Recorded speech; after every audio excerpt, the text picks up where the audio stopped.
ጤና ይስጥልን ሰላም በኢትዮጵያና በመላው ዓለም ያላችሁ ተከታታዮች እንደምን ቆያችሁ 7 ሰዓት ሆኖ የዛሬ ረቡዕ ዜና ኢትዮጵያ እዚህ አዲስ አበባ ከሚገኘው ዋናው ስቱዲዮአችን አሁን ጀምሯል። እስከ 8 ሰዓት ድረስ ከናንተ ጋር እንዘልቃለን። የተወደዳችሁ ኔሮዛ መኮንን ባልደረባዬ ሰለሞን ኃይለ ኢየሱስ አብረናችሁ ነን። ምን ይዛችኋል ካላችሁን አበይት ጉዳዮቻችንን እንቀራችሁ። ምክትል ጠቅላይ ሚኒስትር ተመስገን ጥሩነህ በኢትዮጵያ ሙስናን ለመዋጋትና የወጡ ህጎችን ለመተግበር በጋራ መታገል እንደሚገባ ተናገሩ። 22ኛው የዓለም አቀፉ የጸረ ሙስና ቀን ማጠቃለያ መርሃ ግብር በዚህ በአዲስ አበባ ተካሂዷል።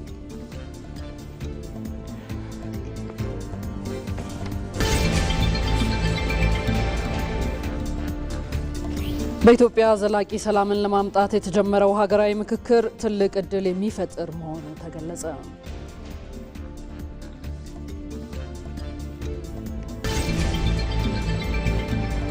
ኢትዮጵያ ያራመደችው ያለው የውጭ ግንኙነት ፖሊሲ ብሔራዊ ጥቅሟን የተንተራሰና ወደ አጀንዳ ሰጭነት የተሻገረ ስለመሆኑ ተገለጸ።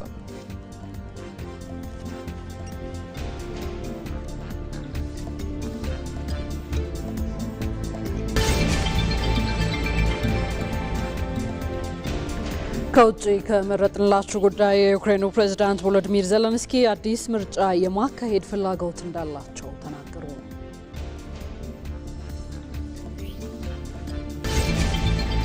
በስድስተኛው ዙሪያ አውሮፓ ሻምፒየንስ ሊግ ሊቨርፑልን ጨምሮ ባርሴሎናና ባየር ሚዩኒክ ተጋጣሚዎቻቸውን ሲረቱ ቼልሲ ተሸንፏል። ከስፖርት መርጠናል።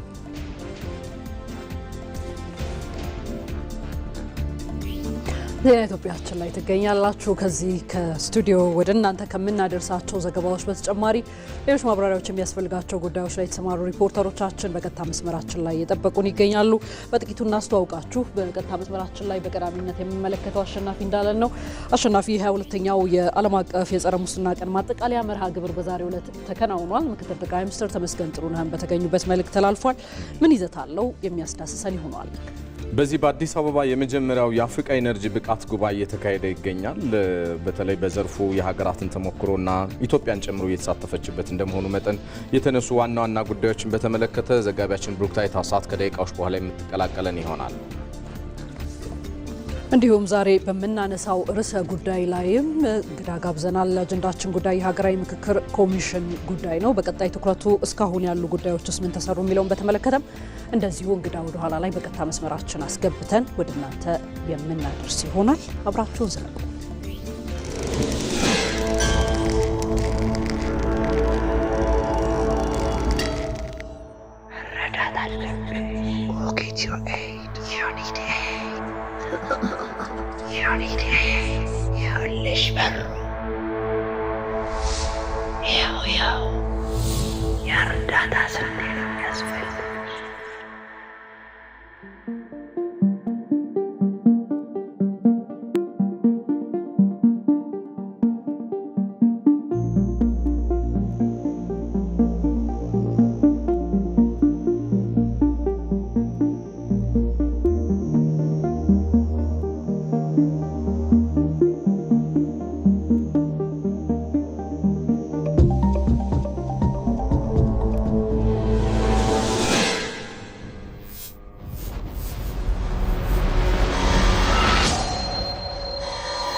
Sashowicz.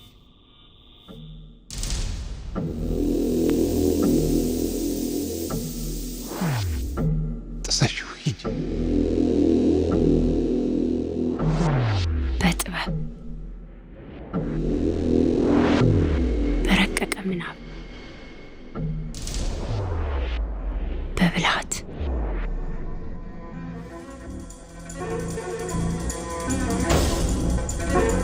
ፍጥነት ፍጥነት ፍጥነት ፍጥነት ፍጥነት ፍጠኝ ፍጠኝ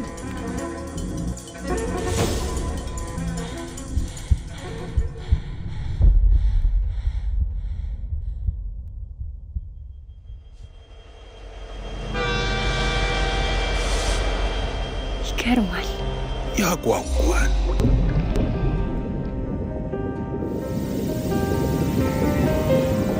ያማል፣ ያበሳጫል፣ ያንገበግባል።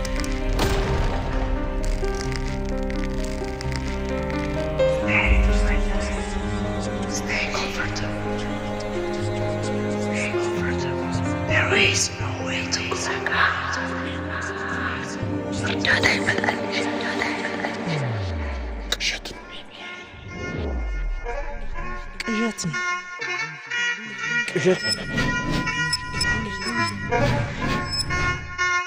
ምናብሽን ጠጥ በተዘጋ በር አትታሰሪ። ምናብሽን ጠጥ ምናብሽን መር ብለሽ ተስፈንጥ በርቅሰሽ ውጪ።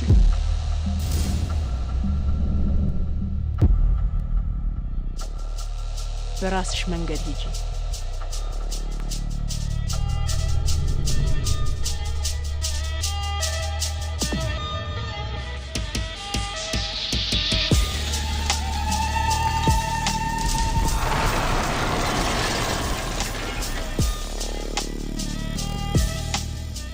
በእኛ ልጆቿ ኢትዮጵያ ታሸንፋለች።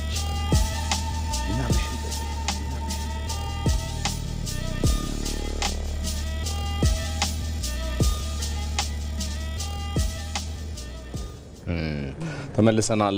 የተወደዳችሁ ቀደም ሲል የተከታተላችሁት አዲስ ስፖርት ነው። እንግዲህ ኢትዮጵያ በጣም በውስብስብ ችግሮች ካለፈች በኋላ የሚያሳየውን መጻኢ ዕድልና ዕጣ ፈንታዋ ምን ያክል ብሩህ እንደሆነ አንዳንዱም የጉባ ብስራቶች ጠቅላይ ሚኒስትር አብይ አህመድ ብዙ ሀሳቦችን ካነሱት የተቀዳ ይመስላል። ምን ታዘብሽ ሮዝ?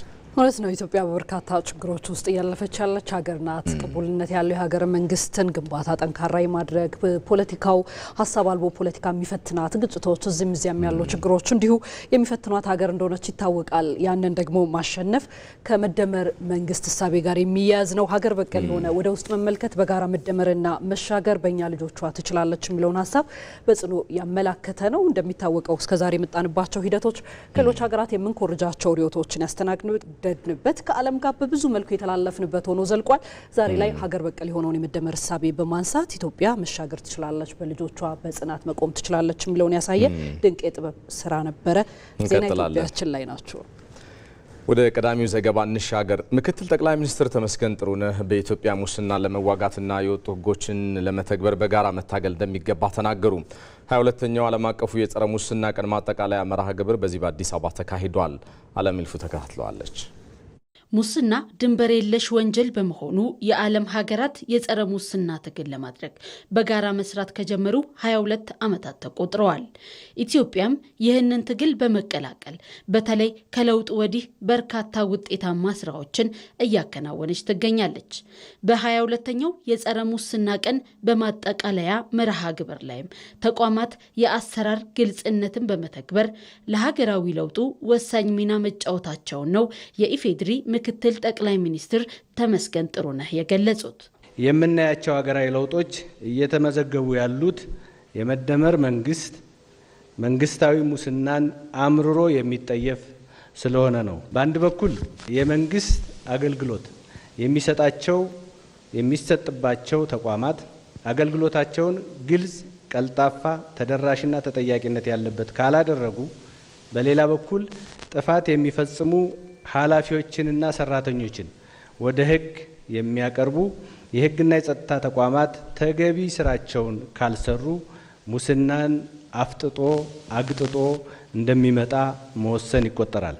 ሙስናን በሀገር ደረጃ ለመዋጋት ሕግ ከማውጣት ባለፈ ጠንካራ ትግልና ሕጎችን ተግባራዊ ማድረግ የመደመር መንግስት የአሁንም የወደፊትም የትኩረት አቅጣጫ ስለመሆኑም ተመላክቷል። ተቋማዊ በመሆን ሀገር ወደ ማፍረስ ደረጃ እያመራ የነበረውን ሙስና በጠንካራ ትግል አስቁመናል። ከአጭር ጊዜም ሆነ ከረዥም ጊዜ አንጻር ሙስናን ለመከላከል መሰረታዊ ጉዳይ ሙስናን የማይሸከሙ ነፃ፣ ገለልተኛና ብቁ ተቋማትን መገንባት ነው። ይህንን ባለፉት የለውጥ ዓመታት ግልጽ ግብ አስቀምጠን በመደመር መንገድ በሪፎርም አካሄድ አጠናክረን እየሰራ እንገኛለን። ለምሳሌ በሙስናና በሌሎች ወንጀሎች የሚመዘበር የህዝብ ሀብት በውጤታማነት እንዲመለስ አስቻይ ሁኔታ ከመፍጠር አንጻር ከዚህ በፊት ጉድለት ያለበትን የንብረት ማስመለስ አዋጅ አሻሽለን እንዲጸድቅ ያደረግነው ለዚሁ ነው። ከለውጡ በፊት ግልጽነት የጎደለው አሰራርና የፖለቲካ ጣልቃ ገብነት ኢትዮጵያን በሙስና አንቆ ያቆየ ጉዳይ ስለመሆኑ የገለጹት ደግሞ የጸረ ሙስና ኮሚሽን ኮሚሽነሩ ዶክተር ሳሙኤል ወርቃቱ ናቸው። ለጸረ ሙስና ትግል እንደ ዘላቂ መብት የሚታየውንም የትውልድ ስነ ምግባር የሚያንጹ እርምጃዎችንም በቁርጠኝነት ከስር መሰረቱ ያለማከናወን ችግሮች ታይቷል። ተቋማት የግልጽነትና የተጠያቂነት ባህል እንድንላበሱ ከማድረግም አንጻር ውስንነቶች ነበሩ። በመሆኑም አገራዊና ተቋማዊ የሙስና ወንጀል የመከላከል አቅም ከጊዜ ወደ ጊዜ የጎላ መሻሻል አላሳየም። የጸረ ሙስና ተቋማትም የተዘረጋላቸውን ተቋማዊ አሰራር ለስሙላ ያህል እንጂ የፖለቲካ ጣልቃ ገብነትን መቋቋም አልቻሉም ነበር። ስለሆነም ለስርዓታዊና ተቋማዊ ሙስና ምልክቶች መታየት የጀመሩበት የጸረ ሙስና ትግል ዘመን ነበር ብሎ መውሰድ ይቻላል። በልማት ፕሮጀክቶች ስም ተተብትበው የቆዩ አሰራሮች ተቀርፈው በመደመር መንግስት አበረታች እርምጃዎች እየተወሰዱም ናቸው። ከለውጡ በፊት ችግር ውስጥ የወደቁ የልማት ፕሮጀክቶችና ተቋማት ከሙስናና ብልሹ አሰራሮች የመታደግ እርምጃዎች ተወስዷል። አሁን ላይ በኢትዮጵያ ተቋም ተቋቁሞ ፖሊሲና ሕግ ወጥቶ አሰራር ስርዓት ተዘርግቶና አመራር ተሰማርቶ የሙስና ወንጀል የመፈጸም እድል የሚገታ አቅም ተፈጥሯል። ይህን ጥረት ህዝባዊ መሰረትና ተቋማዊ አሰራር ላይ ለማጽናት ያልተቋረጠና ሁሉን አቀፍ ርብርብ ማድረግ ያስፈልጋል። በማጠቃለያ መርሃ ግብር ላይም ጠቅላይ ሚኒስትር አብይ አህመድን ጨምሮ ሙስናን ለመዋጋት እየጣሩ ያሉ ግለሰቦችና ተቋማት ሽልማት ተበርክቶላቸዋል። እዚህ ርዕሰ ጉዳይ ላይ ቆይታ እናደርጋለን። ምክትል ጠቅላይ ሚኒስትር ተመስገን ጥሩነህ የመደመር መንግስት ሙስናን የሚጠየፍ በመሆኑ በርካታ ሀገራዊ ለውጦች መመዝገባቸውን ተናግረዋል። ምክትል ጠቅላይ ሚኒስትሩ ትውልድን በስነ ምግባር ተቋምን በአሰራር በሚል መሪ ሀሳብ እየተካሄደ በሚገኘው 22ኛው ዓለም አቀፍ የጸረ ሙስና ቀን ማጠቃለያ መድረክ ላይ ቀደም ሲል እንደተከታተላችሁት ተገኝተው መልእክት አስተላልፈዋል። እዚህ ርዕሰ ጉዳይ ላይ ታዲያ ተጨማሪ የሆነ ቆይታ ልናደርግ ወደናል። መድረኩን ሲከታተል የቆየው ሪፖርተራችን አሸናፊ እንዳለን በቀጥታ መስመራችን ላይ አግኝተነዋል። እንዴት ቆይታል አሸናፊ? እንግዲህ በመድረኩ በተለይ የመደመር መንግስት የጸረ ሙስና ትግል ምን ውጤት አስገኘ ነው የተባለው? እሱን በተመለከተ ሰፋ አድርገህ ሀሳቦችን አድርሰን። አመሰግናለሁ ሮዛና ሰለሞን እንደምንውላችኋል። ቀደም ሲል እንግዲህ ምክትል ጠቅላይ ሚኒስትሩ ያነሷቸው ሀሳቦችን በቀረበው ዘገባ በጥቂቱ ለመከታተል ሙከራ አድርገናል። መንግስት በተለይ ባለፉት ዓመታት የጸረ ሙስና ትግሉ ላይ ጠንካራ ስራዎች ሰርቷል ሲባል ምን አይነት ውጤቶች አምጥተዋል የሚለው መሰረታዊ ጥያቄ ይሆናል። ምክንያቱም የሚሰሩ ስራዎች በውጤት የሚገለጹ ናቸው። ምክትል ጠቅላይ ሚኒስትሩ የሚያነሱት ይህንኑ ነው። ባለፉት ዓመታት በተለይ ሙስናን የሚጸየፍ መንግስት መስርተናል ብለን ስናወራ የተለያዩ የሆኑ ውጤቶችን በማምጣት ነው።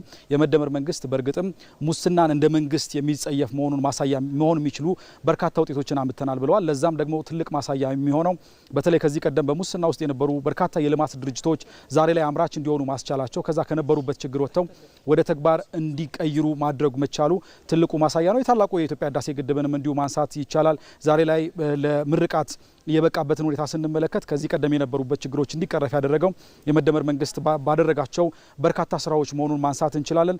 ምክትል ጠቅላይ ሚኒስትሩም እዚህ ላይ ምንድን ያነሱት አጠቃላይ እንደ መንግስት ሙስናን የምንጠየፍነን ብንልም ግን ስልጣናቸውን ደግሞ ያላግባብ የሚጠቀሙ መኖራቸውን አንዘነጋም ብለዋል። እዚህ ላይ በርካታ ስራዎች ይሰራሉ።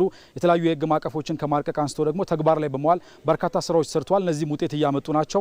አጠቃላይ ግን የሚሰሩ ስራዎች እንዳለ ማህበረሰብን ታሳቢ ያደረጉ መሆን አለባቸው። የጸረ ሙስና ትግል በተለይ ንቁ የሆነ ሙስናን የሚጸየፍ ማህበረሰብን በመገንባት ውስጥ ነው ትልቁ ስራ የሚሰራውና በዚህ ላይ እንደ ሀገር ብዙ ስራዎች መስራት ያስፈልጋሉ።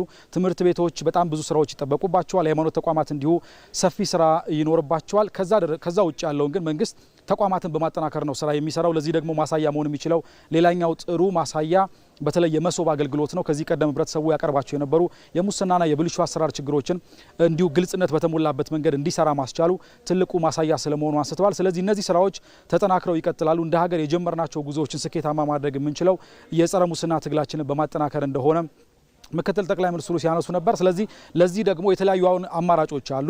ሰዎች ሙስና ተጋላጭነትም ካለ ወይም ደግሞ የሙስና ጥቆማዎች ማድረግ ከፈለጉ ዘመናዊ በሆኑ መንገድ ጥቆማ የሚሰጡባቸው የተለያዩ መንገዶች አሉ። በኢፌድሪ የጸረ ሙስናና የስነ ምግባር ኮሚሽን በኩል የተደረጉ ማለት ናቸው። ስለዚህ እሱን በመጠቀም የትግሉ አንድ አካል መሆን እንደሚገባ ነው ያነሱት። አጠቃላይ ግን ዋናው እውቀት ላይ ትውልድ ላይ መስራት ስለሆነ እዚህ ላይ በትኩረት እንደሚሰራ ነው ያረጋገጡት። በነገራችን ላይ ቅድም በዜናው ላይ በጥቂቱ ለማንሳት ተሞክሮ ነበር። የተለያዩ ሽልማቶች ዛሬ በተለይ በጸረ ሙስና ትግል ውስጥ ትልቅ አበርክቶ የነበራቸው ተቋማት ሲሸለሙ ነበር። የኛ የኢትዮጵያ ብሮድካስቲንግ ኮርፖሬሽንም እንዲሁ አይተኬ ሚና በመጫወት ሽልማት ተበርክቶለታል። በተለይ ደግሞ የምርመራ ዘገባዎችን በማከናወንና ለጸረ ሙስና ትግሉ አይነተኛ የሆነ መሰናዶችን በማዘጋጀት ትልቅ አበርክቶ አለው በሚል ነው ከምክትል ጠቅላይ ሚኒስትሩ እጅ የኢትዮጵያ ብሮድካስቲንግ ኮርፖሬሽን ሽልማት የተበረከተለት። ስለዚህ አጠቃላይ የሚሰሩ ስራዎች ተጠናክረው ይቀጥላሉ። የኢትዮጵያን ብልጽግና በማረጋገጥ ሂደት ውስጥም የሚሰሩ ስራዎች በተመሳሳይ ተጠናክረው እንደሚቀጥሉ ነው ምክትል ጠቅላይ ሚኒስትሩ በንግግራቸው ላይ አጽንኦት የሰጡበት። መልካም አሸናፊ፣ እናመሰግናለን ለመረጃዎቹ። መልካም ቀን ይሆንልን። ዜናዎቻችን እንደቀጠሉ ናቸው። የተወደዳችሁ በዚህ በአዲስ አበባ ከተማ የመጀመሪያው የአፍሪካ ኤነርጂ ብቃት ጉባኤ እየተካሄደ ነው። በጉባኤው ኢትዮጵያ የኤሌክትሪክ ኃይልን ለጎረቤት ሀገራት በማቅረብ አህጉራዊ የኤነርጂ ትስስርን ለማሳለጥ እየሰራች ስለመሆኑ በምክትል ጠቅላይ ሚኒስትር ማዕረግ የዲሞክራሲ ስርዓት ግንባታ ማስተባበሪያ ማዕከል ኃላፊና የብልጽግና ፓርቲ ምክትል ፕሬዝዳንት አደም ፋራህ ገልጸዋል። እዚህ ጉዳይ ላይ ልናቆያችሁ ነው። የተወደዳችሁ ጉባኤውን እየተካተለች የምትገኘው ዘጋቢያችን ብሩክታይት አስራት ተጨማሪ መረጃዎች ልታደርሰን በቀጥታ መስመራችን ላይ ነው የምትገኘው። ሰላም ላንቺ ብሩክታይት፣ እንደምን ቆየሽ? ለመሆኑ የአፍሪካ ኤነርጂ ብቃት ጉባኤ መካሄድ ለኢትዮጵያ ምን ፋይዳ ይኖረዋል ተባለ? የተነሱ ዋና ዋና ሀሳቦችን ሰብሰብ አድርገሽ ንገሪን እስኪ።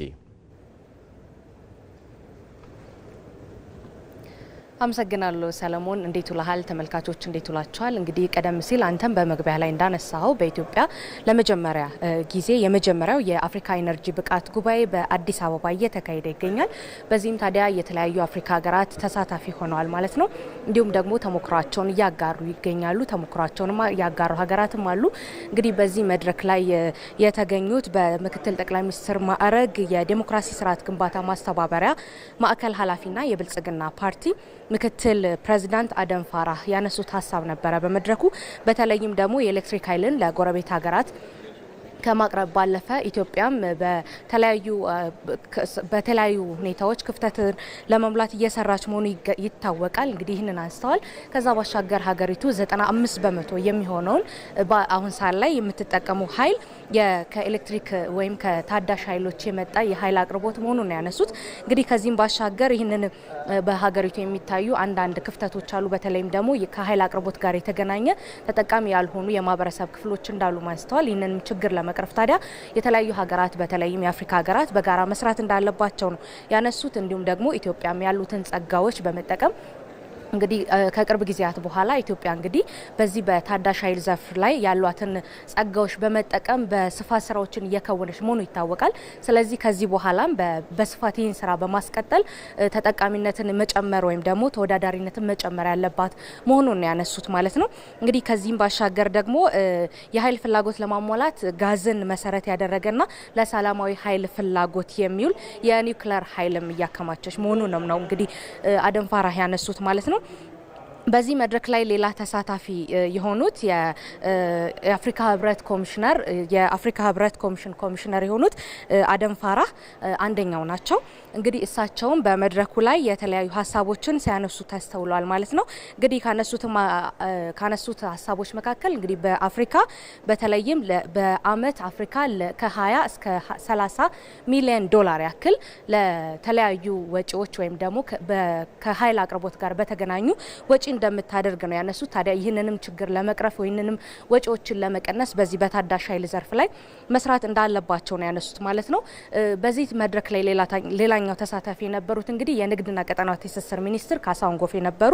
እሳቸውም እንግዲህ የአፍሪካ ልማት እንቅስቃሴ በብዙ ከፈተኑት መካከል የዚህ የኢነርጂ ወይም ደግሞ የኃይል አቅርቦት ውስንነት መሆኑን ነው ያነሱት። ታዲያ ይህንንም ችግር ለመቅረፍ የዚህ የታዳሽ ኃይል ምንጮችን ወይም ደግሞ ኢትዮጵያ ያሏትን ሀብቶች በተለይም የሶላር ሲስተሞችን ወይም በፀሐይ ኃይል የሚሰሩ የኃይል አቅርቦቶችን እንዲሁም በነፋስ የሚሰሩ የኃይል አቅርቦቶችን በስፋት መጠቀም እንዳለብን ያነሱት።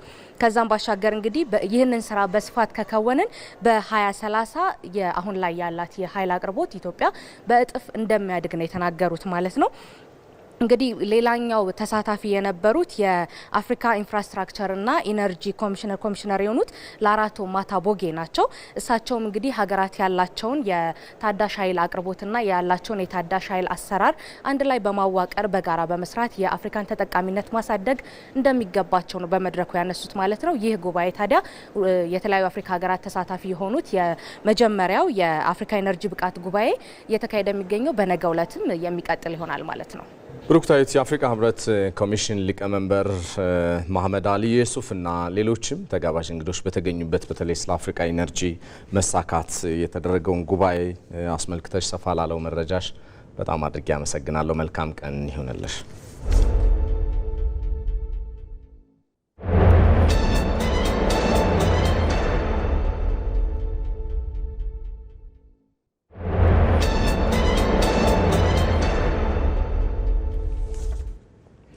የኢትዮጵያችንን እየተከታተላችሁ ትገኛላችሁ። ወደ አጀንዳ ጉዳያችን በቀጥታ አምርተናል። የዛሬው አጀንዳ ጉዳያችን ቀደም ሲል እንዳስተዋወቅናችሁ የሀገራዊ ምክክር ኮሚሽን የተገበሩ ያሉ ተግባራቶች ምንድናቸው፣ በቀጣይስ ትኩረት የተሰጠባቸው ጉዳዮች በዝርዝር የምንመለከተው ይሆናል። በኢትዮጵያ ዘላቂ ሰላምን ከማስፈን አኳያ ያለውን ሚናም የምንዳስስ ይሆናል። ከዛ ጋር ወደ ተገናኘ ዘገባ ልምራችሁ።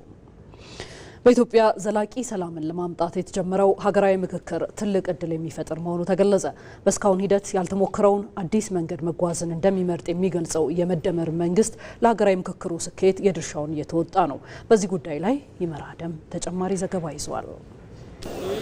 ከዚህ በፊት ያልተሞከረ አዲስ መንገድ እንጀምራለች። አዲሱ መንገድም የሀሳብ ልዩነቶች ወደ ኃይል አማራጭ የሚያመሩበትን የእስካሁኑ የኋልዮሽ ጉዞን የሚዘጋ ነው። በምትኩ የትኛውንም የማያግባቡ ጉዳዮች በውይይት የመፍታት አዲስ የምክክር ልምምድን ያጸናል። ለዘመናት ያላግባቡ ችግሮችን የመፍቻ ይህ አዲሱ የኢትዮጵያ መንገድ የክርክርና የሀሳብ ፍጭት ሜዳው ከጠመንጃና ከጫካ ትግል ርቆ በወንበርና ጠረጴዛ ዙሪያ የጋራ መግባባትን የሚያነግስም ነው። በዚህ ሂደት የሚዋጣው የመፍትሄ ሀሳብ እንጂ የመጠፋፊያ ጥይት ባለመሆኑም ምክክሩን በዜጎች ትልቅ ተስፋ እንዲጣልበት አድርጓል።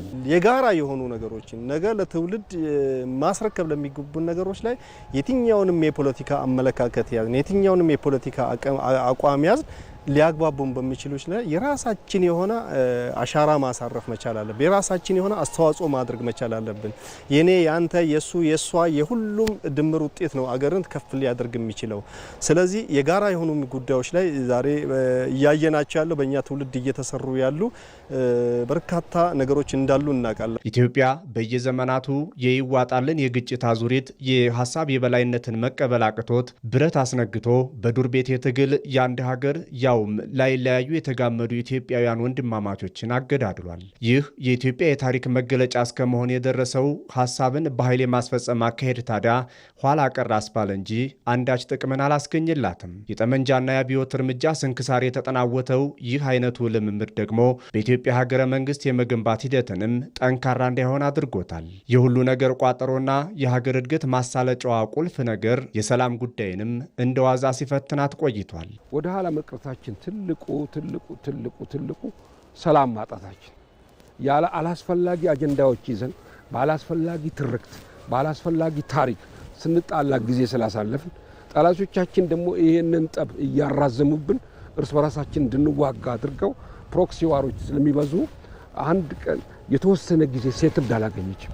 አሁን ባለው ሁኔታ ላይ ኢትዮጵያ በ10 ዓመት 20 ዓመት ሴትልመንት ብታገኝ አዳጊ የሆነች አገር ነች። ስለ ሀገርና የጋራ ሰላም ሲባል ወንበር ስቦ ነፍጥ ዘቅዝቆ ቁጭ ብሎ መነጋገር ባለመቻሉ ኢትዮጵያ ብዙ ነገር አምልጧታል። ባሳለፈቻቸው ጉዞ ውስጥ ባይኖሩ ባይከሰቱና ባይደገሙ የሚባሉ በርካታ ስብራቶች ተስተናግደዋል። እናም ስብራቶች ተጠግነው ኢትዮጵያ ትውልድ ወደሚፈልጋትና ዓለም ከደረሰበት ስልጣኔ ለመድረስ አሁን ላይ በብዙ መንገድ ጥረት ላይ ነች። ዘላቂ ሰላም ተገንብቶ ሁሉም የሚጠቀምበት እድገት ይመጣ ዘንድ በመሰረታዊ ጉዳዮች ዙሪያ ሀገራዊ መግባባትን ለመፍጠር በሀገራዊ ምክክር ኢትዮጵያ እየመከረች ነው። በጣም ብዙ ምክንያት የምናረጋቸው መሰረታዊ ቅራኔዎቻችን በሀገራዊ ምክክር ከተፈቱ ያለን የሰላም ጥያቄ መልስ የማግኘት እድል አለው።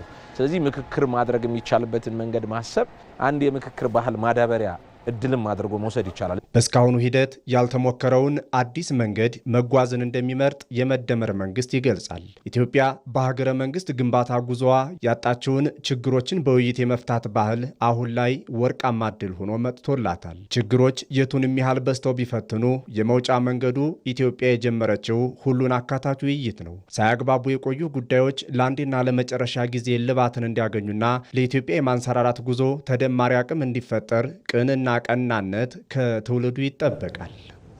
ይህ በዚህ እንዳለ የኢትዮጵያ ሀገራዊ ምክክር ዋና ኮሚሽነር ፕሮፌሰር መስፍን አርአያ ባለፉት ዓመታት ሀገራዊ መግባባትን የሚያጠናክሩ በርካታ ተግባራት ስለመከናወናቸው ተናገሩ።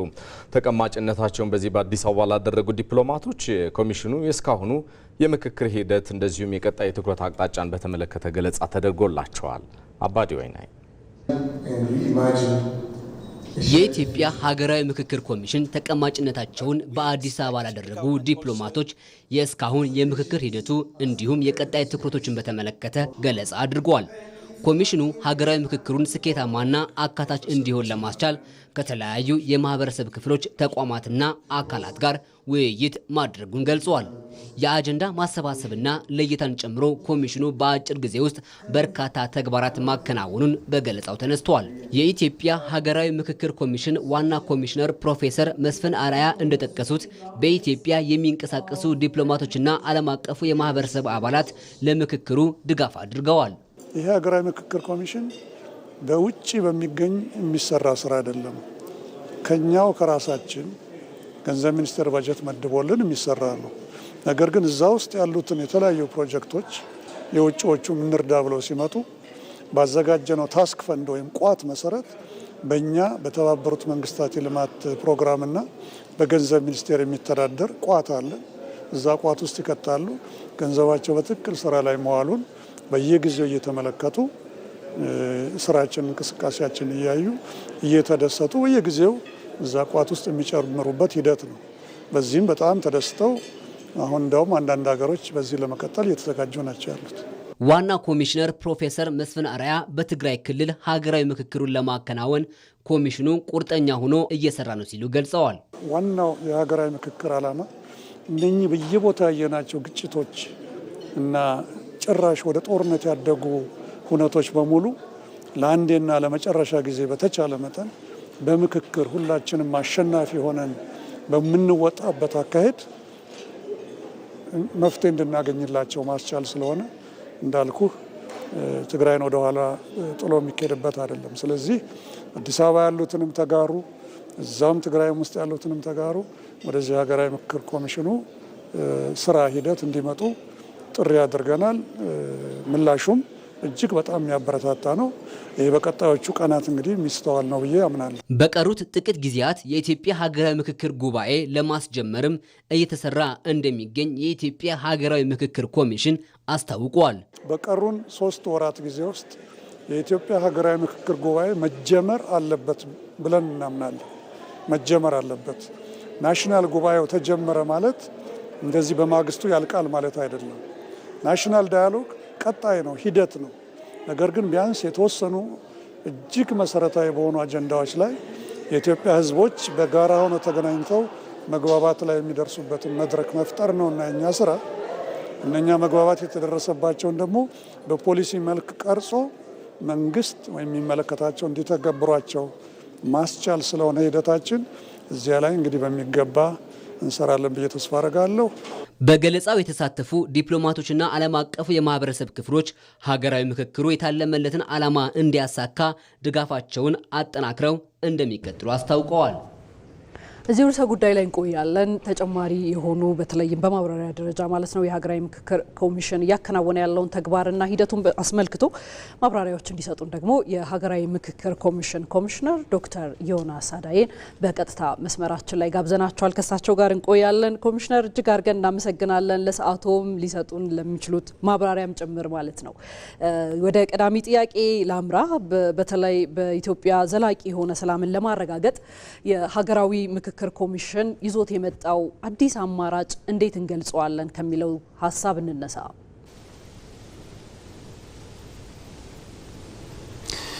እንደ አዲስ አማራጭ ይዘው የቀረበው ብዙውን ጊዜ የሜቶዶሎጂዎችን ማለት ስነ ዘዴዎችን እንደ አካባቢው ማመቻቸት ነው። በሁሉም ቦታ አንድ አይነት አካሄድ መሄድ ስለሚያስቸግር በየአውዱ ልዩነትን መፍጠር አስፈላጊ ነው።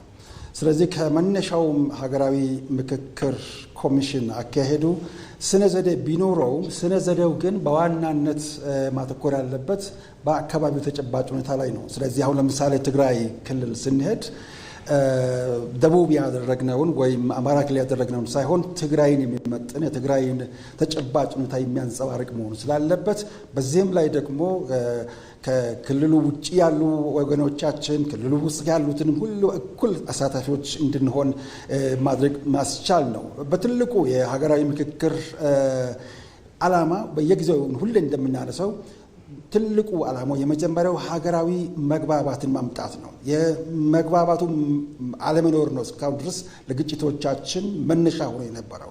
ሌላውና በጣም ትልቁ ደግሞ በመንግስትና በህዝብ መካከል እንደዚሁም በህዝብ መካከል ፍጹም ታማኝነት፣ መተማመን እንዲፈጠር ማድረግ ነው። ሶስተኛና በጣም ትልቁ በምክክር ሀገርን ማጽናት፣ መመካከር የኢትዮጵያ የፖለቲካ ባህል እንዲሆን ማድረግ ነው። ስለዚህ ሀገራዊ ምክክር እንደ አዲስ አማራጭ ይዞ የሚመጣው ምንድነው?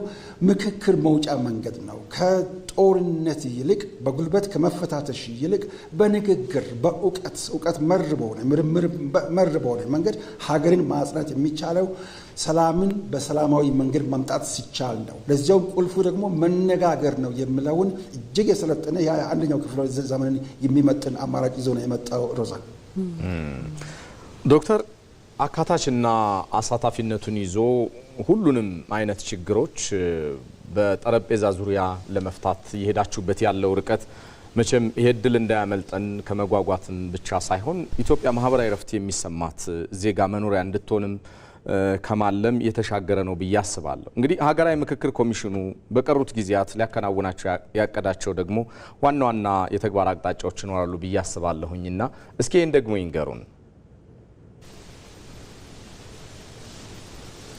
የሚቀሩን ዋና ተግባሮች ቀደም ሲል ዋና ኮሚሽነሩን ሰብሳቢያችንም ሲናገሩ እንደነበረ ሁሉ በተለይ ትግራይ ክልል የሚሰበሰበው አጀንዳና የተወካዮች መረጣ ይቀራል። እሱን አጠናክረን መቀጠል እስካሁን በተለያዩ ጊዜያት ወደ ክልሉ እየሄድን ደግሞ ከክልሉ ውጪ ካሉ ተግራዋዮችም ጋር በመገናኘት ተገቢውን ምክክር ያደረግን ቆይተናል። አንዱ አጀንዳችን እሱ ነው። ሁለተኛው ሀገራዊ ምክክር ጉባኤ ማካሄድ ነው። እስካሁን ድረስ የተሰበሰቡ አጀንዳዎች ከውጭ ከሚኖሩም ኢትዮጵያውያን ጭምር የተሰበሰቡ አጀንዳዎችን በሚገባ መርጠን በአዋጁ መሰረት እጅግ መሰረታዊ ናቸው ተብሎ በኢትዮጵያ ውስጥ ላሉ ግጭቶች መነሻ ምክንያቶች ናቸው ተብሎ የታሰቡትን ከህገ መንግስት ጀምሮ ከመንግስት አወቃቀር ጀምሮ ከባንዲራ ጀምሮ መሰረታዊ የሆኑ ናቸው ተብሎ የታሰቡትን እነዚያን ደግሞ በሀገራዊ ምክክር ጉባኤ ተሳታፊዎች እስከ 4000 ተመረጡ አሉ። ከነሱ ጋር በመሆን የመጨረሻውን ልባት የሚያገኝበትን ሀገራዊ የምክክር ጉባኤ ማካሄድ ነው። ሶስተኛውና በጣም ትልቁ በጣም እጅግ አስፈላጊና አንገብጋቢ ነው ብለን የምንለው መመካከር ብቻውን አይበቃም። እነዚያን ደግሞ በግብአትነት ለሚመለከታቸው ማቅረብ ነው። ማቅረቡም ደግሞ አይበቃም። መፈጸማቸው የህዝብ ድምጽ የእግዚአብሔር ድምጽ ይለዋል አንድ ፈላስፋ ኢትዮጵያዊ ፈላስፋ እና የእግዚአብሔር ድምጽ የሆነው የህዝብ ድምጽ ምን ያህል ደግሞ ወደ ስራ ተተርጉሟል፣ መንግስትስ በተጠያቂነት እነዚያን ምን ያከናውናል የሚለውን የመከታተል ስራዎችን መስራት ነው። ሰለሞን ለጊዜው እንደዚህ ናቸው ሶስቱ በጣም አንገብጋቢና አስቸኳይ ስራዎቻችን ብለን የምንሰራቸው። ግሩም ነው። ሰፊ ቆይታ ነው ያደረግነው። የሀገራዊ ምክክር ኮሚሽን ኮሚሽነር ዶክተር ዮናስ አዳዬ በቀጥታ መስመራችን ካሉበት ማብራሪያና ምላሽ ስለሰጡን በተመልካቾች ስም አብዝተን ነው የምናመሰግነው። መልካም ጊዜ ይሁንልዎት። መልካም ቀን ይሁንላችሁ።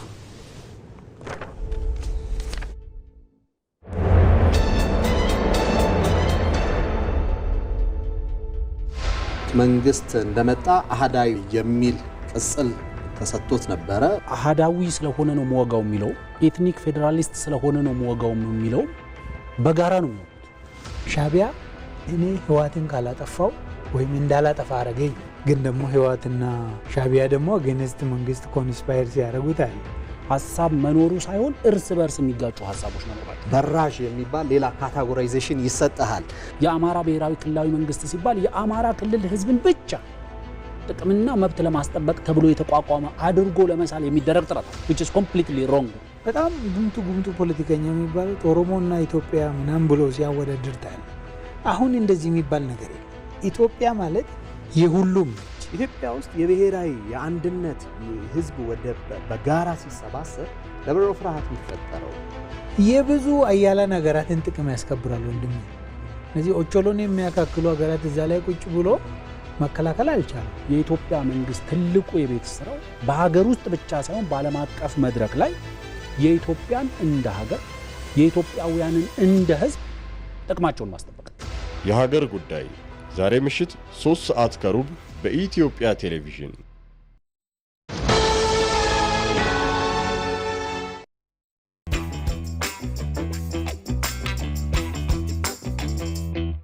የውጭ ምንዛሬ በተመጣጣኝ ዋጋ አግኝተሻል?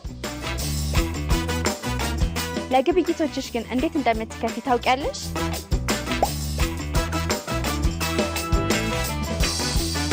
ለካፌ አገልግሎትስ የዕለታዊ ወጪዎችን ክፍያ? የምታርፊበት ቦታስ እንዴት እንደምታስይዢ አስበሽበታል? ጥሬ ገንዘብ ይዞ መንቀሳቀስስ ለደህንነትሽ አላሰጋሽም? አታስቢ፣ ለዚህ የሲቢኢ ማስተር ካርድ አለልሽ። ሽልማትስ እንዳለው ነግሬሻለሁ። በሲቢኢ ዓለም አቀፍ ማስተር ካርድ ደንበኞች ዓለም አቀፍ ግብይቶችን በቀላሉ እንዲፈጽሙ የቅድመ ክፍያ አገልግሎትን አዘጋጅቷል። አገልግሎቱንም በክፍያ መፈጸሚያ ካርድ እንዲሁም በቨርቹዋል አማራጮች ከመቅረቡም በላይ የማስተር ካርድ ቅድመ ክፍያ በፈጸሙ በ2 ሳምንታት ውስጥ ሂሳብ ለሚያንቀሳቅሱ እድለኛ ደንበኞች አጓጊ ሽልማቶችን አዘጋጅቷል። በዘመናዊ ማስተር ካርድ ያሸውትን ይገበያሉ፣ ይደሰቱ። የኢትዮጵያ ንግድ ባንክ ሁሌም የሚተማመኑበት ባንክ። ዜና ኢትዮጵያችን ወደ እናንተ መድረሱን እንደቀጠለ ነው። ከዲፕሎማሲ ጉዳያችን ጋር የተገናኙ ዘገባዎችን እናስተላልፍላችሁ። የኢትዮጵያ እያራመደች ያለው የውጭ ግንኙነት ፖሊሲ ብሔራዊ ጥቅሟን የተንተራሰና ወደ አጀንዳ ሰጪነት የተሸጋገረ ስለመሆኑ ተገለጸ። ባለፉት 7 ዓመታት ስተገብራቸው የቆዩ ሀገር በቀል የለውጥ ስራዎችም በዓለም አቀፍ የዲፕሎማሲው መድረክ ጉልበት እንደሆኗት ተመላክቷል። ሙሉ ግርማይ ላለፉት 7 ዓመታት ኢትዮጵያ ስተገብረው የቆየው የአረንጓዴ አሻራ ንቅናቄ በመንግስትና በህዝብ ቁርጠኝነት ከ47 ቢሊዮን በላይ ችግኞችን በመትከል ተምሳሌትነቷንም በገሃድ አሳይታለች። ኢትዮጵያ እንዲህ ያለው ንቅናቄ ስታስጀምር ለአየር ንብረት ለውጥ ችግር ተግባራዊ ምላሽ በመስጠት የተራቆቱ መሬቶችን አረንጓዴ ማልበስና በምግብ ራስን ለመቻል የሚደረጉ ስራዎች እንዲደግፍም ታሳቢ ያደረገ ነበር። በሚሊዮኖች ተሳትፎ ሲተገበር የቆየው ይህ የኢትዮጵያ ተግባር የጀመረችው ውጥን ፍሬ አፍርቶ በዓለም አቀፍ ደረጃ እውቅናን አጎናጽፏታል። በዲፕሎማሲው ዓለምም ጉልበት ሆኗት ድል እንድትቀዳጅ መንገድ ጠራጊ ከሆኑት መካከል ተጠቃሽ ነው። ኢትዮጵያ በአረንጓዴ እሳቤ ለአየር ንብረት ለውጥ ለመከላከልና ለመቋቋም እየሰራቻቸው ያሉት ስራዎች ትልቅ ዲፕሎማሲያዊ ድል እያመጡ ነው። በመጀመሪያ የሚጠቀሰው እንግዲህ የክቡር ጠቅላይ ሚኒስትራችን አረንጓዴ አሻራ እንደምታውቁት ከ3 ዓመት አካባቢ ሆነዋል። አሁን ዓለም አቀፍ እውቅና የተቸረው አረንጓዴ አሻራ ነው። ይሄም እንግዲህ የዲፕሎማሲ ድል የኢትዮጵያን ተደማጭነት በእጅጉ የጨመረ ነው። የኢትዮጵያ አረንጓዴ አሻራ ንቅናቄ ከራሷ ባለፈ በጎረቤት ሀገራትም ከዛም ባህር ተሻግሮ እስከ እስያ ድረስ አሻራዋን ለማሳረፍ የሄደችበት ርቀትም በጉልህ ይነሳል። በቅርቡ ኢትዮጵያውያን በፓኪስታን ተገኝተው ችግኝ በመትከል ልምዷን ያጋራችበት ተግባሯም ፓኪስታን ለአየር ንብረት ለውጥ ችግር የኢትዮጵያን ፈለግ ለመከተል ቁርጠኝነቷን ያሳየችበትም ነው። ከዓመት ዓመት ሳይቋረጥ በስኬት ታጅቦ የቀጠለው ንቅናቄ ኢትዮጵያ በዓለም መድረክ በአየር ንብረት ለውጥ ለምትጫወተው የዲፕሎማሲ እንቅስቃሴ ለተሰሚነቷ ተጨማሪ አቅም ፈጥሮላታል። በቅርቡም በብራዚል የተካሄደው ኮፕ 30 የአየር ንብረት ለውጥ ጉባኤ ላይም ኢትዮጵያ የኮፕ 32 አዘጋጅ እንድትሆን ይፋ ሲደረግም የአረንጓዴ አሻራ ስራዋ እንደ አንድ ምክንያት ይጠቀሳል። ኢትዮጵያ በምዕራቡም ይሁን በምስራቁ ዓለም የምትከተለው ገቢር ነበብ የውጭ ግንኙነት ፖሊሲዋ ከየትኛውም ማስተላለፍ ሳትወገን ማከናወኗም ብሔራዊ ጥቅሞቿን ለማስከበር በር ከፍቶላታል። ለአብነትም የአረንጓዴ አሻራ ዲፕሎማሲ ስራዋ የኮፕ 32 አዘጋጅነቷ ከሁሉም አህጉራት ያሉ ሀገራት ለኢትዮጵያ ድምፅ ከመስጠት አላገዳቸውም። ይህም ገቢር ነበብ የዲፕሎማሲ ስራዋ በገሃድ ውጤቱ የተገለጠበትም ማሳያ ነው።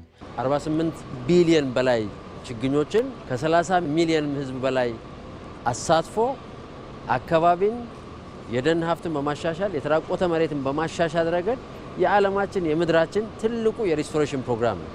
እንዲህ አይነት ጥረቶችን እያደረገች ያለች በመሆኗና ይሄን ሌላው ዓለም እየተገነዘበ እየተረዳ የመጣበት ሁኔታ ስለነበረ ኢትዮጵያ ይገባታል፣ ማዘጋጀት ትችላለች፣ አቅሟ አላት፣ በተጨባጭም የክላይሜት አክሽኖች ሀብ የሆነች አገር ናት የሚለው በብዙ ሰው ስሜት ውስጥ ያለ ነው። ኢትዮጵያን በአዲስ ገጽታ ለዓለም እንድትገለጥ ካስቻሏት ንቅናቄዎች ውስጥ በግብርናው ዘርፍ በስንዴ ልማት የታየው ምርታዊ ለውጥ በጉልህ ይጠቀሳል። ኢትዮጵያ በየዓመቱ $1 ቢሊዮን በማውጣት ስንዴን ከውጭ መሸመት የቅርብ ጊዜ ታሪኳ ነው። በተረጅነት ጭምር ስሟን በጥቁር ያጻፈው ያ ታሪኳን ለመቀየር የተገበረችው ንቅናቄም ከሀገር ውስጥ ፍጆታ ባለፈ ስንዴን ከ2 ዓመት በፊት ለውጭ ገበያ በማቅረብ ትልሟን ማሳካት ችላለች። ከ7 ዓመት በፊት በዓመት 47 ሚሊዮን ኩንታል ስንዴን ስታመርት የነበረችው ኢትዮጵያ በ2017 ዓመተ ምህረት ወደ 280 ሚሊዮን ኩንታል ማሳደግ ችላለች። እስከ $1 ቢሊዮን በአማካይ ለስንዴ ብቻ ይወጣ ነበረ። በዚህ 4 እና 5 ዓመታት ይሄ ሁሉ ተገልብጦ አንድም ስንዴ ከውጭ ያናስመጣ። እንዲህ ያሉ ስራዎች የኢትዮጵያን ገጽታ ከመቀየራቸው ባለፈ በዓለም አቀፍ መድረክ እውቅና እንዲቸራት አድርገዋል። ጠቅላይ ሚኒስትር አብይ አህመድ ላሳዩት ርዕይ፣ አመራርና ቁርጠኝነት እንዲሁም በስንዴ ምርት ራስን ለመቻል በተከተሉት ፈጠራዊ መፍትሄም ከዓለም የምግብና እርሻ ድርጅት ፋኦ እውቅናና ሽልማት እስከ ማስገኘት የወሰደ የስኬት መንገድ ነው። ኢትዮጵያ ከተመጽዋችነት ተላቃ የአፍሪካ የስንዴ ምርት ቁንጮ ስትሆንም ለተቀሩት አፍሪካ ሀገራትም ተነሳሽነት እንድትፈጠር አድርጓታል። የተባበሩት መንግስታት የዓለም ምግብ ጉባኤ እንድታስተናግድም እንዲህ ያሉ የግብርና ንቅናቄ ስራዎች አስተዋጽኦአቸው የጎላ እንደነበርም ይነሳል። ከትንሽ ጀምሮ በሂደት በመላ ኢትዮጵያ የተደረሱት ንቅናቄዎች ከሀገር አልፈው በዓለም አቀፍ መድረክ የኢትዮጵያን ስም በበጎ ያስጠሩ ናቸው። ኮሪደር አሸልሟል፣ ግሪን ሌጋሲ አሸልሟል፣ ስንዴ አሸልሟል። አብዛኛው የእኛ ኢኒሼቲቮች በዓለም አቀፍ ደረጃ ሪኮግናይዝ የተደረጉና ሽልማት ያሰጡ ናቸው። ለምን? በቀጣይነትና በውጤት ማረጋገጥ ስለቻል። ኢትዮጵያ የምትከተለው ገቢር ነበብ የዲፕሎማሲና የውጭ ግንኙነት ፖሊሲ ከየትኛውም ኃይል አሰላለፍ ያልወገነ ትብብርና በጋራ መልማትን ያስቀደመ ነው። ከምስራቁም ከምዕራቡ መሪዎቶች ከሚቀዱ ሀገራትና ተቋማት እየተገኙ ያሉ የገንዘብም ሆነ የአይነት ድጋፎች ሀገር በቀል የሆኑ አዳዲስ የመደመር መንግስት እሳቤዎችና ንቅናቄዎችን ለማንበር በር ከፍቷል። እንዲህ ያለው የኢትዮጵያ አካሄድ በሀገር ውስጥ የምታከናውናቸው ዓለምን ያስማሙ ስኬቶች በዲፕሎማሲው መድረክ ሀገራት እውቅና እንዲሰጡ ያስገድዷቸው ናቸው። ገቢር ነበብ ወይም ተራማጅ የዲፕሎማሲ ስራዎቿም እየተጠናከረ መምጣት ብሔራዊ ጥቅሞቿን ለማስከበር ወሳኝ መንገድ ተደርጎም ይቆጠራል። በሌላ ዜና ያለፉት ጥቂት ዓመታት የኢትዮጵያ የዓለም አቀፍ ዲፕሎማሲ ግንኙነት የተጠናከረበትና እድገት የታየበት ስለመሆኑ ይገለጣል። የኮፕ 32 ጉባኤን ኢትዮጵያ እንድታስተናግድ ለመመረጧ የኢኮኖሚ እድገትና በዓለም አቀፍ ደረጃ የዲፕሎማሲ ተቀባይነቷ እያደገ ስለመምጣቱ ማሳያ እንደሆነም ይገለጣል። በጉዳዩ ዙሪያ አስማረ ብርሃኑ ተከታዩን ይዟል። ያለፉት ጥቂት ዓመታት የኢትዮጵያ ዓለም አቀፍ ዲፕሎማሲያዊ ግንኙነት የተጠናከረበትና እድገት የታየበት ነው። ለዚህም ኢትዮጵያ እየተከተለች ያለው የውጭ ግንኙነት ፖሊሲና ለኢኮኖሚያዊ እድገቱ የተወሰዱ እርምጃዎችና የተገኙ ለውጦች ምክንያት ናቸው። የምግብ ሉዓላዊነትን ለማረጋገጥ የተሰሩ ስራዎች ኢትዮጵያ በዓለም አቀፍ መድረክ ያላትን ቅቡልነት ከፍ ካደረጉ ስራዎች ተጠቃሽ ነው። ኢትዮጵያ ለስንዴ ምርት የሰጠችው ትኩረት አንዱ ትልቅ ውጤት የተመዘገበበትና ዓለም አቀፍ አድናቆትን ያስገኘ ነው። ባለፈው ዓመት መገባደጃ ኢትዮጵያ ከጣሊያን መንግስት ጋር በመተባበር ሁለተኛውን የዓለም የምግብ ስርዓት ጉባኤን እንድታስተናግድ ማስችሏታል። በጉባኤውም ከ4700 በላይ ተሳታፊዎች ተገኝተዋል። ከዋናው ጉባኤ በተጓዳኝ ደግሞ 31 የተለያዩ የጎንዮሽ ሁነቶች ተካሂደዋል። ይህ ሁለተኛው የዓለም የምግብ ስርዓት ጉባኤ የኢትዮጵያን ዲፕሎማሲያዊ ግንኙነት ይበልጥ ያጠናከረና ዓለም አቀፍ ቅቡልነቷንም ያሳደገ ነው። ባለፈው ዓመት መገባደጃም ከጳጉሜ 3 እስከ 5 ኢትዮጵያ ያስተናገደችው ሁለተኛው የአፍሪካ የአየር ንብረት ለውጥ ጉባኤ ትልቅ ዲፕሎማሲያዊ ድል የተመዘገበበት ነበር። በጉባኤው ከ20 እስከ 25 ሰዎች ተሳትፈውበታል። የ45 የአፍሪካ ሀገራትና የሌሎች ሀገራት መሪዎች፣ ዓለም አቀፍ ድርጅቶች፣ ዲፕሎማቶች፣ አምባሳደሮች፣ በዘርፉ የተሰማሩ ግብረሰናይ ድርጅቶች፣ ሲቪል ማህበራትና ሌሎችም ባለድርሻ አካላት ተገኝተውበታል። ከጉባኤው በተጓዳኝ ኢትዮጵያ የሁለትዮሽና የባለብዙ ወገን ግንኙነቷን አጠናክራባታለች። ይህ አህጉራዊ ጉባኤ ለኢትዮጵያ ዲፕሎማሲያዊ ግንኙነት መጠናከር አንዱ ማሳያ ነው። ሌላው ኢትዮጵያ የአየር ንብረት መዛባትን ለመከላከል በአረንጓዴ አሻራ የሰራችው ስራ ትልቅ ዲፕሎማሲያዊ ድል የተመዘገበበት ነው። ባለፉት 7 ዓመታት ከ47 ቢሊዮን በላይ ችግኞች በአረንጓዴ አሻራ መርሃ ግብር ተተክለዋል። ይህም ተመናምኖ 17.2 በመቶ የነበረውን የሀገሪቱን የደን ሽፋን መጠን ወደ 23.6 በመቶ አሳድጎታል። እናም ይህ የአረንጓዴ አሻራ ተሞክሮ ከጎረቤት ሀገራት አልፎ በሌሎች ሀገራትም ተሞክሮ ሆኖ እየተሰራበት ይገኛል። ኢትዮጵያ በአካባቢ ጥበቃ እየሰራች ባለችው ጠንካራ ስርዓት ምክንያትም የዓለም ሀገራት አምነውበት የኮፕ 32 ጉባኤን እንድታስተናግድ መርጠዋታል። ይህን ጉባኤ ማስተናገዷ አሁንም ይበልጥ የዲፕሎማሲያዊ ግንኙነታን የሚያሳድግ ይሆናል። በታላቁ ህዳሴ ግድብ ግንባታ ኢትዮጵያ ከጎረቤት ሀገራት ጋር በጋራ ለመበልጸግ ያላት አቋምም ዲፕሎማሲያዊ ድል የተገኘበት ነው። ኢትዮጵያ ቀጠናዊ የጋራ ተጠቃሚነትን ለማረጋገጥ ከህዳሴ ግድቧ ለጎረቤት ሀገራት ኃይል እያቀረበች መሆኗ ዲፕሎማሲያዊ ግንኙነትን ያጠናከረ ነው። ኢትዮጵያውያን በዓላማ ጽናትና በአንድነት የታላቁ ህዳሴ ግድብን ማጠናቀቃቸው ለኢኮኖሚያዊ እድገት ያላቸውን ቁርጠኝነት ያሳዩበት፣ የዓለም ሀገራትም ያደነቁት ነው። የታላቁ ህዳሴ ግድብ ግንባታ መጠናቀቅን አስመልክቶ የተለያዩ ሀገራት መሪዎች ለኢትዮጵያ አድናቆታቸውን ችረዋል።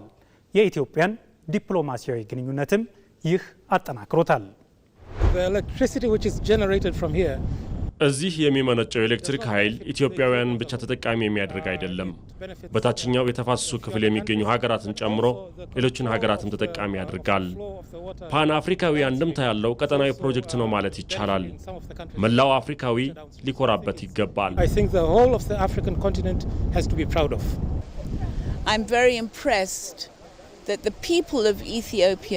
ዝቅተኛ ገቢ ካላቸው አንስቶ ሀብታም እስከሚባሉት ድረስ ሁሉም ኢትዮጵያውያን ያዋጡበት ፕሮጀክት ነው። ከሌሎች ሀገራት ገንዘብ አልተቀበሉም። ይልቁንም ለኢትዮጵያ ፕሮጀክት ከኢትዮጵያውያን የተገኘ ነው። ይህ መላ አፍሪካውያንን የሚያኮራ ፕሮጀክት ነው።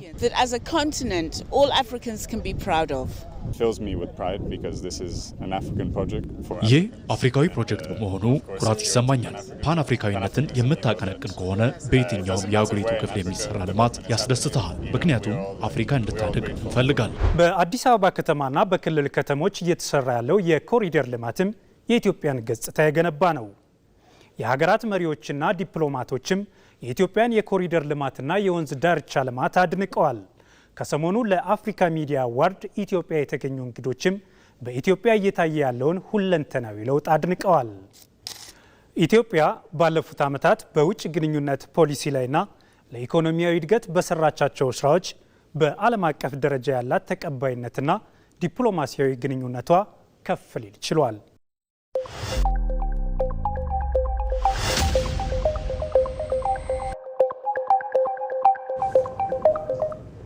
የኢትዮጵያችን ወደ እናንተ መሻገሩን እንደቀጠለ ነው። አሁንም አብራችሁን ዝለቁ። የወላይታ ሕዝብ የዘመን መለወጫ በዓል ጊፋታ በዓለም ቅርስነት ተመዘገበ። በህንድ ኒው ዴልሂ 20ኛው የተባበሩት መንግስታት የትምህርት የሳይንስና የባህል ድርጅት ዩኔስኮ የማይዳሰሱ የባህል ቅርሶች ጥበቃ ኮሚቴ ጉባኤ ተካሂዷል። በዚህ ጉባኤ ላይ ኢትዮጵያ በዓለም ቅርስነት እንዲመዘገብ ያቀረበችው የወላይታ ሕዝብ የዘመን መለወጫ በዓል ጊፋታ በሰው ልጅ የማይዳሰሱ የባህል ቅርሶች ዝርዝር ስር ተመዝግቧል። ጊፋታ በወላይታ ማህበረሰብ ትልቅ ስፍራ የሚሰጠው ታላቅ በዓል ሲሆን እድሜ፣ ጾታ፣ ሃይማኖት ሳይለይ ማህበራዊ ትስስርን በማጠናከር የሚከበር በዓል በመሆኑ በዓለም ቅርስነት እንዲመዘገብ አስችሎታል። 20ኛው የኢትዮጵያ ብሔር ብሔረሰቦችና ህዝቦች ቀን በዓል በተከበረ ማግስት የወላይታ ብሔር ዘመን መለወጫ በዓል ጊፋታ በዓለም ቅርስነት መመዝገቡ አጋጣሚውን ታሪካዊ ያደርገዋል። በጉባኤው የቱሪዝም ሚኒስትር ሰላማዊት ካሳ ለዓለም አቀፉ ማህበረሰብም መልእክታቸውን አስተላልፈዋል። የኢትዮጵያ ብሮድካስቲንግ ኮርፖሬሽን እና አዲስ አበባ ዩኒቨርሲቲ በተለያዩ መስኮች አብረው ለመስራት የሚያስችላቸውን ስምምነት ተፈራረሙ። በተለዋዋጭ ሚዲያ ኢንዱስትሪ የኢትዮጵያ ብሮድካስቲንግ ኮርፖሬሽን እንደ አዲስ አበባ ዩኒቨርሲቲ ካሉ አንጋፋ ተቋማት ጋር በጋራ መስራቱ ከሀገረ መንግስት ግንባታና ከብሔራዊ ጥቅም ጋር በተያያዘ እየሰራቸው ላለው ዘገባዎችን ለማጠናከር ወሳኝ ስለመሆኑ የኢትዮጵያ ብሮድካስቲንግ ኮርፖሬሽን ዋና ስራ አስፈጻሚ ቢኒያም ኤሮ ተናግረዋል። ስምምነቱ ከመማር ማስተማር እንደዚሁም ከምርምር ጋር የተያያዙ ስራዎች በሚዲያ በማቅረብ ዩኒቨርሲቲው ለሀገር እያበረከተ ያለውን አስተዋጽኦ ለማስተዋወቅ እንደሚያግዝ የተናገሩት ደግሞ የዩኒቨርሲቲው ተጠባባቂ ፕሬዝዳንት ዶክተር ሳሙኤል ክፍሌ ናቸው። ስምምነቱ ኢቢሲ ለሚኖረው የሬዲዮ ስቱዲዮና የቢሮ ፍላጎት ሁለቱ አካላት በጋራ ለመጠቀም የሚያስችላቸው ስለመሆኑ ነው የተመላከተው። እንደ ሪፖርተራችን ቶማስ ኃይሉ ዘገባም በዚህ የኢቢሲ የማኔጅመንት አባላት አዲስ አበባ ዩኒቨርሲቲ ፒያሳ በአቡነ ጴጥሮስ አደባባይ አካባቢ እያስገነባ የሚገኘውን ዘመናዊ ህንፃና በውስጡ የሚኖረውን የቴሌቪዥንና የሬዲዮ ስቱዲዮዎችን ተዘዋውረው ተመልክተዋል።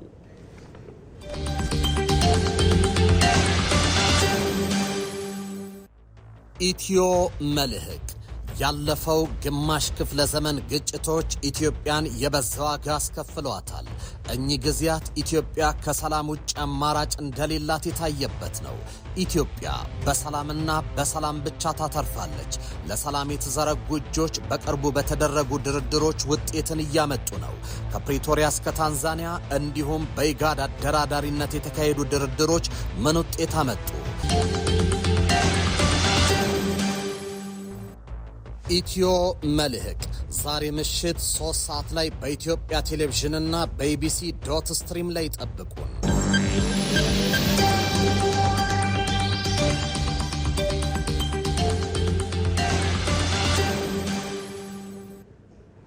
ዘገባዎቻችን ቀጥለዋል። በኩታ ገጠም እርሻ ያለሙትን ስንዴ በኮምባይነር መሰብሰባቸው የምርት ብክነትን ለማስቀረት ከፍተኛ እገዛ ማድረጉን የወላይታ ዞን አርሶ አደሮች ተናገሩ። በደቡብ ኢትዮጵያ ክልል በመኸር ወቅት የተዘሩ ሰብሎችን ዘመናዊ ቴክኖሎጂ ተጠቅሞ በመሰብሰብ 70 ሚሊዮን ኩንታል ምርት ለማግኘት ታቅዶ እየተሰራ መሆኑን የክልሉ ግብርና ቢሮ አስታውቋል። ተመስገን ተስፋዬ በወላይታ ዞን ዳሞት ጋሌ ወረዳ የሚገኙ የዋንዳራ ጋሌ ቀበሌ አርሶ አደሮች የተለያዩ ሰብሎችን በኩታ ገጠም እርሻ በማምረት ይታወቃሉ። በተለይም የምግብ ዋስትናን ለማረጋገጥና ገበያን ለማረጋጋት ከፍተኛ ጠቀሜታ ያለውን ስንዴን በማምረት ኢኮኖሚያዊ ተጠቃሚነታቸውን በማሳደግ ላይ ናቸው። ከሰሞኑን በመኸር ወቅት የዘሩት ስንዴ ደርሶ ኮምባይነር በመጠቀም እያሰባሰቡ ይገኛሉ። አርሶ አደር ተመስገን ማዴቦና ታከለ ዘውዴ የዚሁ ቀበሌ ነዋሪዎች ሲሆኑ በኩታ ገጠም መዝራት ብዙ ድካም ማቃለሉን ጠቅሰው በኮምባይነር መሰብሰብ የምርት ብክነትን ማስቀረት መቻሉን ይናገራሉ። አንድ ላይ አርሰን አንድ ላይ አረሙም ዋጉም አንድ ላይ ጨምረን ያው በህብረት ስለምንሰራ ለመንሳትም በህብረት ስለሆነ በጣም ጥሩ ነው። ከባድ ችግር አለ በፊት። አሁንማ ኮምባይነሩ ገብቶ ለኛ በጣም ጥሩ ሆኗል። ምንም ድካም የለም፣ ስንዴም አይባክንም። ስለዚህ በሰላም በጥሩ ሁኔታ ስንዴ ነው የሚገኘው በኮምባይነር። በኩታ ገጠም እርሻ ላይ ብዙ ውጤት ከድክመትም ወተናል። ብዙ ወጪ ከምናወጣውም ወተናል። እረብትም አግኝተናል። በጣም ውጤታማ ነው። በወላይታ ዞን ዳሞት ጋሌ ወረዳ ዋንዳራ ጋሌ ቀበሌ ላይ አርሶ አደሮች የዘሩትን በክላስተር ያለሙትን ስንዴ በጋራ ሆነው በኮምባይነር እያሰባሰቡ ይገኛሉ። በተለየ መልኩ የምርት ብክነትን ለመቀነስ ታስቦ ይህ ስራ በስፋት እየተከናወነ መሆኑ ተመላክቷል። ከዚህ በፊት በተለያዩ ምክንያት በባህላዊ መንገድ ሲወቀጥ የምርት ብክነቱ ኃይለኛ ነበረ፣ ከፍተኛም ነበረ። እሱን ከመቅረፍ አንጻር በኮምባይነር ነው አሁን እየሰበሰብን ያለ ነው። የስንዴ የማምረት ኤክስቴንሽንም እንደገና የሃርቨስቲንግ የመሰብሰብ ያለ ብክነት የመሰብሰብ ኤክስቴንሽንም ተጋብቷል። መኸር የተመረተው ምርት አብዛኛው ተሰብስቧል። ከዚህ ጋር ተያይዞ አንዳንድ ቦታ አልፎ አልፎ የሚቀረው የሩዝ ማሳ ነው። ሩዝም የተሰበሰበ ይገኛል በዚህ ሰዓት ላይ። በደቡብ ኢትዮጵያ ክልል በመኸር ወቅት የተዘሩ ሰብሎችን የመሰብሰብ ስራ ተጠናክሮ የቀጠለ ሲሆን ከዚህ ቀደም ምርት በሚሰበሰብበት ወቅት የሚያጋጥመውን ብክነት የመቀነስ ተግባር ልዩ ትኩረት ማግኘቱን በምክትል ርዕሰ መስተዳድር ማዕረግ የዲላ ክላስተር አስተባባሪና የክልሉ ግብርና ቢሮ ኃላፊ ዶክተር መሪሁን ፍቅሩ ገልጸዋል። 70 ሚሊዮን ኩንታል እናገኛለን ተብሎ ተገምቶ ነው እየተሰራ ያለው። በጣም በእርግጠኝነት ማውራት የምንችለው በክላስተር ወይም በኩታ ገጠም የተዘሩ ሰብሎች ያሉባቸው አካባቢዎች ላይ በምርት ማሰባሰብ ወቅት ላይ ብክነት ይኖራል ብለን አናስብም። ምክንያቱም በኮምባይነር ነው የምናሰባስበው። አንድ ጊዜ ተተምኖ ይሰበሰባል።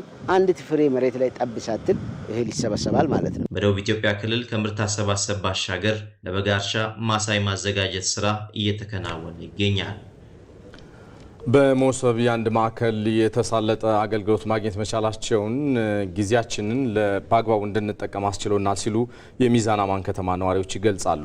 አገልግሎቱ ከዚህ ቀደም ይስተዋሉ የነበሩ የመልካም አስተዳደር ችግሮችን የቀረፈና ለማህበረሰቡም ተገቢ ምላሽ የሰጠ ስለመሆኑም ነው የተናገሩት። ዘጋቢያችን ሰሎሞን ባረና አነጋግሯቸዋል። ተከታተሉትና እንመለሳለን። በተቋማት የሚስተዋሉ የአገልግሎት ችግሮችን ለመቅረፍ መንግስት እንደ ሀገር የተለያዩ ማዕቀፎችን ቀርጾ ተግባራዊ እያደረገ ይገኛል። በተለይም የመሶብ አንድ ማዕከል አገልግሎት ስራ መጀመር የተገልጋዮችን እንግልት በማስቀረት ለነባራዊ የመልካም አስተዳደር ችግሮች ምላሽ ለመስጠት ምቹ ሁኔታን ፈጥሯል።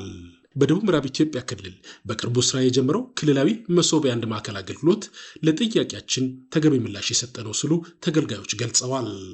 አሁን እኔ እንደ ነጋዴ መጥቼ ቲን ነምበር ወስጄ ናሽናል አይዲን ንግድ ፈቃዴን ጨርሼ 1 ሰዓት ባልሞላ ጊዜ ውስጥ በ30 ደቂቃ ውስጥ ሲስተም ኦንላይን ነው በቃ ተቀብዬ ወደ ስራ እየወጣሁ ያገኛሽኝና ደስ ብሎኛል።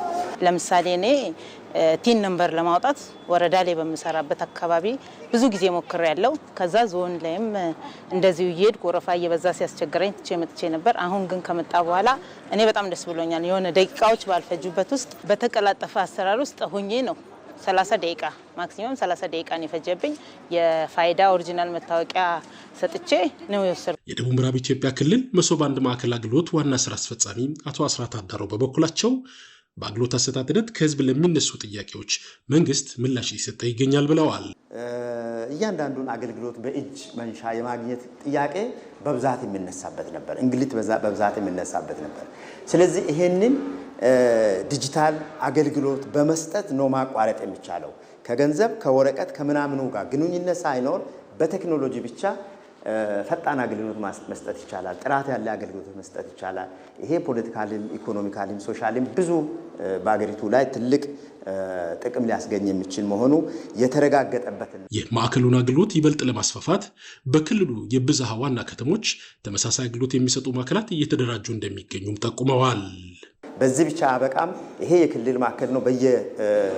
በየክላስተሮቹም እንደዚሁ የሚገነባበት አሁን በዞን በከተማ እና በወረዳም ከንቲባ ባለባቸው ወረዳ ተቋማትም በሙሉ እየተገነባ ነው። ጥር 30 ድረስ አገልግሎት መስጠት የሚችል ግንባታ እየተጠናቀቀ ስራ ላይ ነው የገባ ያለው። 9 ተቋማትን በማቀፍ በ28 የተለያዩ አገልግሎቶች ስራ የጀመረው የደቡብ ምዕራብ ክልል መሶብ አንድ ማዕከል አሁን ላይ 35 የተለያዩ አገልግሎቶችን ለህብረተሰቡም ተደራሽ እያደረገ ይገኛል። ዜና ኢትዮጵያችን ወደ ውጭ ጉዳዮቹ ተሻግረዋል። የዩክሬን ፕሬዝዳንት ቮሎዲሚር ዜሌንስኪ አዲስ ምርጫ የማካሄድ ፍላጎት እንዳላቸው ተናገሩ። ከሩሲያ ጋር ያለውን ጦርነት ወደ ሰላም ሊያመጣ ይችላል ያሉትን አዲስ የሰላም ውል ስምምነት ማዘጋጀታቸውንም ገልጸዋል። ሳራ ሳለስላሴ የዩክሬኑ ፕሬዝዳንት ቮሎዲሚር ዜሌንስኪ ከሩሲያ ጋር የገጠማቸውን ጦርነት በሰላም ለመቋጨት በቀረበላቸው አማራጭ ግዛትን ለሩሲያ አሳልፎ ባለመስጠትና የአሜሪካውን ፕሬዝዳንት ዶናልድ ትራምፕን ባለማስቀየም አጣብቂኝ ውስጥ ገብተዋል። ዜሌንስኪ ከአውሮፓ አጋሮቻቸው ጋር በመተባበርም አዲስ የሰላም አማራጭ ውልን ማርቀቃቸውን በመናገር ላይ ናቸው። ዘገባዎች እንደሚያመላክቱትም ያዘጋጁትን ረቂቅ ዛሬ ለአሸማጋዩ ዋሽንግተን ይልካሉ ተብሎ ይጠበቃል። የአሜሪካው ፕሬዝዳንት ዶናልድ ትራምፕ የሩሲያ ዩክሬን ጦርነትን ለመቋጨት የሚያስችል የመደራደሪያ ውል አዘጋጅተው ሁለቱን ሀገራት በተናጠል በልኡኮቻቸው በኩል ቢያደራድሩም ዩክሬን ውድቅ ማድረጓ የሚታወስ ነው። የዩክሬን ግዛት ቆርሶ የመስጠት መብት የለኝም ያሉት ዜሌንስኪም ሁነኛ አጋራቸው የሆነችው አሜሪካን ላለማስቀየም አዲስ ውል ማዘጋጀታቸውን ዜሌንስኪ በመግለጽ ላይ ናቸው። ፕሬዝዳንት ትራምፕ በአንጻሩ ዩክሬን ያቀረቡትን የሰላም መደራደሪያ ውል ካልተቀበለች በጦርነቱ የበላይነት ያላት ሩሲያ ዩክሬንን ሙሉ በሙሉ ልትቆጣጠር እንደምትችልና ዩክሬን የባሰ ተጎጂ ልትሆን እንደምትችል በመግለጽ ላይ ናቸው። ይህ አስተያየታቸውም በዩክሬን ላይ ተጽዕኖ የሚፈጥርና በድርድሩም ለሩሲያ የተሻለ ተደማጭነትን ሊያስገኝላት የሚችል ነው የሚል ስጋትን ጭሯል። ፕሬዝዳንቱ ያቀረቡትን መደራደሪያ ዩክሬን የማትቀበል ከሆነ ራሳቸውን ከአደራዳሪነት ገሸሽ ሊያደርጉ እንደሚችሉም ከቤተሰባቸው የወጣ መረጃ መኖሩን ዘገባዎች ያመላክታሉ። ትራምፕ ዩክሬን ስምምነቱን እንዳትቀበል የአውሮፓ መሪዎች ሚና ከፍተኛ ነው ያሉም ሲሆን የአውሮፓ ሀገራትንም እየበሰበሱ ያሉና ውሳኔን በአግባቡ መስጠት የማይችሉ ሰነፍ መሪዎች ያሏቸው ሲሉ ገልጸዋቸዋል። አውሮፓውያኑ ለዩክሬን የሚያደርጉት ድጋፍንም እንዲቀንሱ መክረዋል። ግዛቱን በሩሲያ የበላይነት እያጣ ያለው ዜሌንስኪ ጦርነቱ እንዲቀጥል ይፈልጋል፣ ምክንያቱ ደግሞ በጦርነት አሳቦ ምርጫ ማካሄድ ስለማይፈልግ ነው የሚል ክስንም በፕሬዝዳንት ዜሌንስኪ ላይ አቅርበዋል። የሰላም ስምምነቱን ቢቀበል ዩክሬን ተጨማሪ ግዛትን በሩሲያ እንዳትነጠቅ የማድረግ እድል ይኖረዋል ሲሉም መክረዋል። ዜሌንስኪም ለቀረበባቸው ወቀሳ ምላሽ በሚሰጥ መልኩ በኤክስ ገጻቸው ላይ ባሰፈሩት መልእክት በዩክሬን አዲስ ምርጫን ለማካሄድ ዝግጁ መሆናቸው ገልጸዋል። አስቻይ ሁኔታ ስለመኖሩም የህግ ሰዎቻቸው እንዲያጤኑ የቤት ስራ ስለመስጠታቸው ተናግሯል። የሰላም ስምምነቱ በተመለከተ ግን ግዛት ቆርሶ የመስጠት ኃላፊነት የለኝም፣ ይሁንና አዲስ የሰላም ስምምነት ውልን ከአውሮፓ አጋሮቻችን ጋር በመሆን አርቅቀናል፣ ወደ ዋሽንግተን የምንልከውም ይሆናል ብለዋል። ዩክሬን በዚህ ውጥረት ባለችበት ወቅት ሩሲያ በምዕራባዊ ዩክሬን ላይ የምታደርሰው ጥቃት አጠናክራ ስለመቀጠሏም የቢቢሲና ፍራንስ 24 ዘገባዎች ያመላክታሉ።